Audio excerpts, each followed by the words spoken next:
as you are interacting with others, entering into co-creation or agreements, the process is more complicated because there are more of you involved. Mm-hmm. But the basic process is the same, of coming together in thought about what is wanted, and then paying attention to your warning bells every step along the way, so that you know when or if something is going wrong, or when or if something is going right.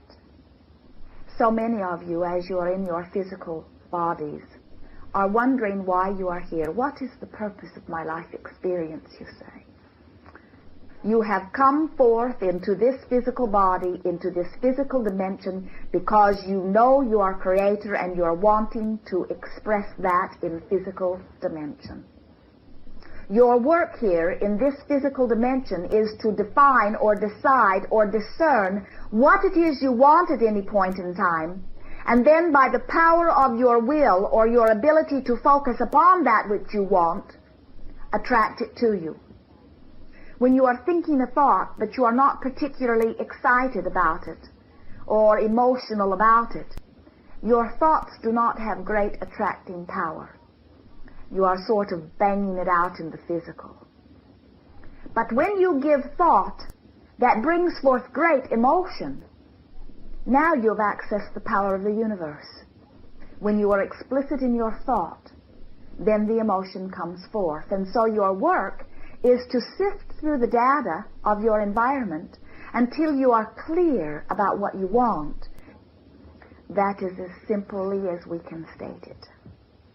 And so your work from our perspective is to look around, attracting data, and then go to a sort of workshop where you merge the data into your picture of your life experience. See yourselves like a chef in a well-stocked kitchen where there are all ingredients imaginable in abundant proportion. And your work is to put those ingredients into different combinations for the creation of whatever you want. That is the way we see you. And so our encouragement to you is to wake up every morning intending that as you move through your day, you will look everywhere for things that you want. In other words, to collect the data. And then once a day, go to a place where you will not be interrupted by others, where you can begin to daydream or merge those pieces of data into a picture of what you want. Now, the beauty of that is that you will be able to create a picture of what you want that is so explicit that that will then be your point of attraction. But most often you are in a negative workshop. For example, we see you sitting at your desk to pay your bills, and the stack of bills is sometimes taller than your stack of money. You are filled with negative emotion as you have the feeling there is not enough money for all of the things that I need, and certainly not for the things that I want. And you say, in great depression or in great disgust or even in anger, I need more money. Things are very hard. Mm-hmm. You are in a negative workshop. You are giving thought and you are feeling great emotion. Now, whether it is positive emotion or negative emotion, you are in a workshop. Positive emotion means you are in a workshop creating what you want. Negative emotion means you are in a workshop creating what you do not want.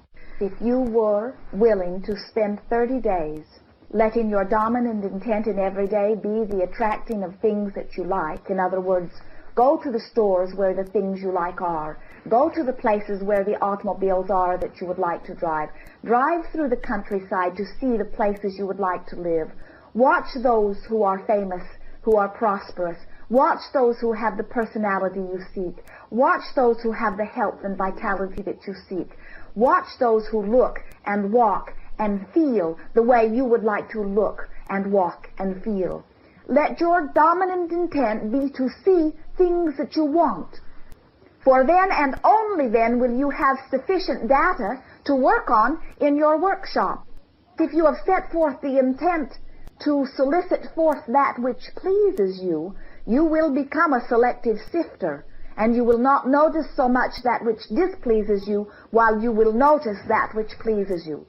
And then your workshop sessions will be very productive. In 30 days, you will have a new life. Whether it is the condition of your financial, whether it is the condition of your physical, whether it is the condition of your relationships, no matter what it is, everything in your life experience can be greatly improved in 30 days if you will exercise this process we have just offered.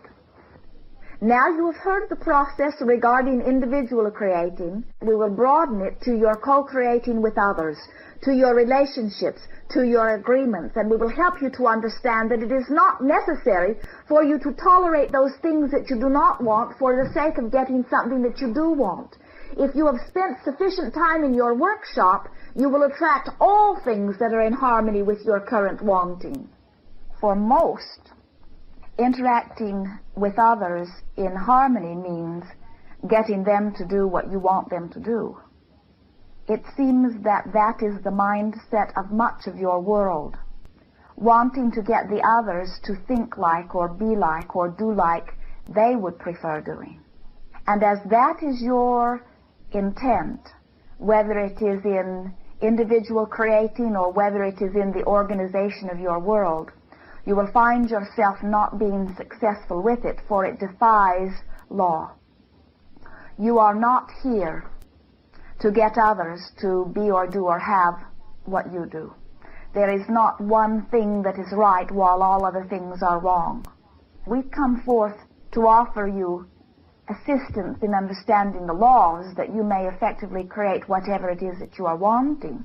But it is important as you are entering into this business of co-creating to understand how it works best. As in the relationship of two who are coming together in marriage. If one believes that agreement is to get the other one to agree with what he wants to do, it is possible that he may be able to find someone who wants harmony so much that the other is willing to go along with whatever the dominant one wants. But that falls far short from our idea of agreement or co-creating. It is not simply being so strong that the other succumbs. Agreeing or relationships, from our perspective, are literally co-creating. Unless you have been able to visualize it clearly in your mind first, it will not be part of your experience. And so it is with co-creating.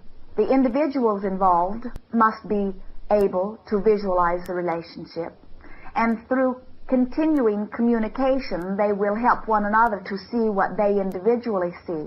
But the real co-creating begins when all members of the agreement come together to discuss or literally form through images and words their picture of what they are wanting this agreement, this partnership, this relationship, this co-creating to be.